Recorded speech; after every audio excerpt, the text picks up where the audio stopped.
All right, I think we're up and running. So, good morning.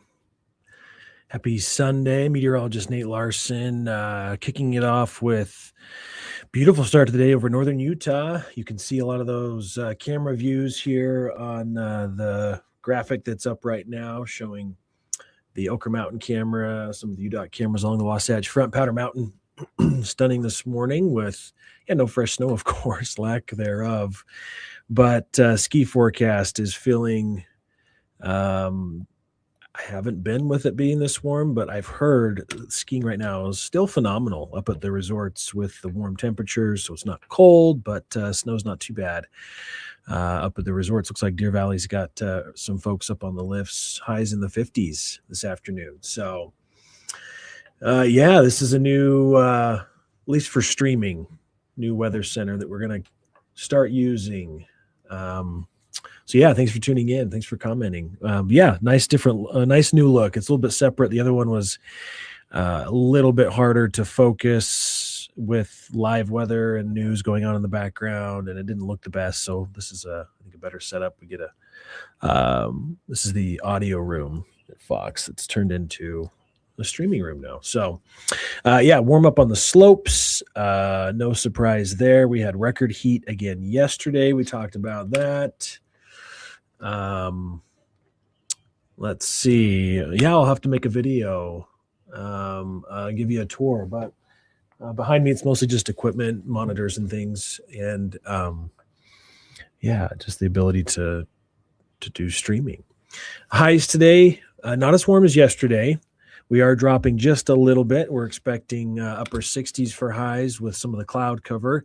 The reason we're seeing a little bit of a change is we do have a weak dry front that's moving through, more of a westerly flow over much of northern Utah. And even into central parts of the state, you kind of see more cloud cover across the south. Temperatures, though, are still going to stay above average. In fact, record warm highs are expected to continue for lower Washington County. Otherwise, with this westerly flow that's in place, we're going to start to see a little bit more cloud cover move through. It still is going to be a really nice day, though, overall. In fact, mostly sunshine into the early afternoon, but by late afternoon and evening, here comes the clouds. Monday, we'll continue to see partly to mostly cloudy skies, but clearing out Tuesday. And high pressure will start to nudge any of that zonal flow back north, and so we'll see temperatures quickly rebound. So again, northern Utah, upper 60s today, average high is 57, so we're still more than 10 degrees above normal. Not record warm for us today, though, so we break the streak of 4 record days in a row. We'll continue the streak, though, in southern Utah. We tied the record yesterday. We're going to beat the record for today of 86. We're expecting 91, so staying hot in St. George yet again. Any changes on the way? Well, so we get the brief cool down today, and let me pull up brief cool down today. High pressure, unfortunately, kind of builds right back into the desert Southwest into Tuesday, Wednesday. So the heat returns, record territory again, or record highs even for northern Utah, Tuesday, Wednesday. And then we could start to see a bit of a shift. Ridge gets pushed to the east, more trough or more low pressure systems start to form off of the Pacific coast, and we could start to see a bit of a pattern change into early next week if this holds true, which would be great. This is the European model versus the GFS. The American model is another way to look at it. They're both not quite in 100% agreement on timing for next week, but they are both showing changes to the overall pattern, which is great. Come Monday through Wednesday timeframe. So we'll take that little bit of hope. But it'll be mostly, or it's looking like it's valley rain, mountain snow with the temperatures that we're seeing right now. No surprise there with how warm it's been, I guess. Let's see. So this is showing clouds and, of course, potential precipitation. This model is showing you that we might squeeze a little bit of rain over the mountain areas tomorrow with the cloud cover that moved through. But that previous high resolution model that we showed you showing the clouds move in this afternoon and again on Monday was dry. and I think we're going to stay dry as well. We've got southwest flow that's going to be in place for Wednesday, so really hot temperatures. And then we're going to see clouds start to move in towards the end of the week, the weekend, and a potential for a little bit of moisture moving up. It almost kind of has a bit of monsoon flair to it. Notice it's coming up from the south. It is kind of being driven up from the trough, moving into Southern California. So we're not really looking at monsoon per se, but just where it's kind of drifting up from the south. It's definitely early for monsoon season if it is reminiscent of that. And then there's that trough that starts to form and bring in hopefully more changes next week. So for now, we're going to be back to regular scheduled programming, I guess, when it comes to the heat and the dry weather. Even today, we're above average, but again, not quite record warmth up north. Notice we're mostly upper 60s, some low 70s in Provo, 70s and 80s for central southern Utah, low 90s in St. George. And then we're going to see record heat continue down in southern Utah. So records 90s or 86 today, 91. 86 tomorrow's the record from 1896. So 91 on Monday is going to blow that record out of the water.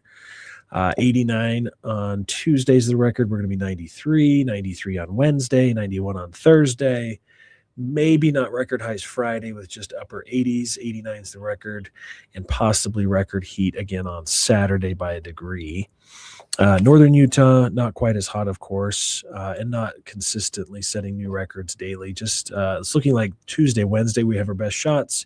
We could be within a degree shy of the record high Monday, 73 tomorrow, after upper 60s today. So pretty comfortable the next few days. And then 82 by Wednesday. Dry cold front Thursday drops us to the upper 60s, and then we're back to the mid 70s. Still well above average, 15 degrees or more above average by Saturday, with maybe some changes as we get into next week. So as you can imagine, with what little snow we have, that's taking a pretty big hit right now.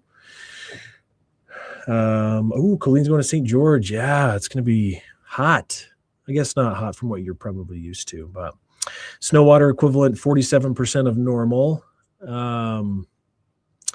So yeah, very dismal as far as any snowpack. Central southern Utah just melting out entirely. Northern Utah, higher elevations are hanging on to some snow.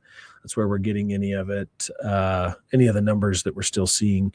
But we are continually setting new record low minimum amounts of snow water equivalent. So this black line is the amount of snow water equivalent we currently have. I think it's a rain cloud. I wish we had moisture to dump on it, but that's supposed to be my pointer icon. So the old all-time minimum was the red line. We're now below that, of course. And our peak, if you see the green X at the kind of the upper peak of that green section, that's where we wanted to be. We're not going to be there, unfortunately, anywhere close to that. So we're about a third of the amount of water in our mountains that we typically get for peak snow water or for peak snowpack. And we're also peaking way earlier than normal. Usually we get to April 3rd, I think it is when we typically peak. So a few weeks ahead of schedule for sure. Anyway, we just need to do our part to conserve as much water as we can, because it's not going to get better this year at least. So, all righty. Yeah, let's see. Colleen, let's see. I think... Anyway, I hope things are going well. And I think you moved to Wyoming. I can't remember. But anyway, fun times back in the day. But I'm not sure how to say your name. Bubba? No, I don't have kids to go to Hunter. We're in Davis County. Yeah, my folks live in the St. George area, though, now. Washington County or Washington City. But anyway, thanks for watching. You guys have a great Sunday, and we'll be seeing you next time.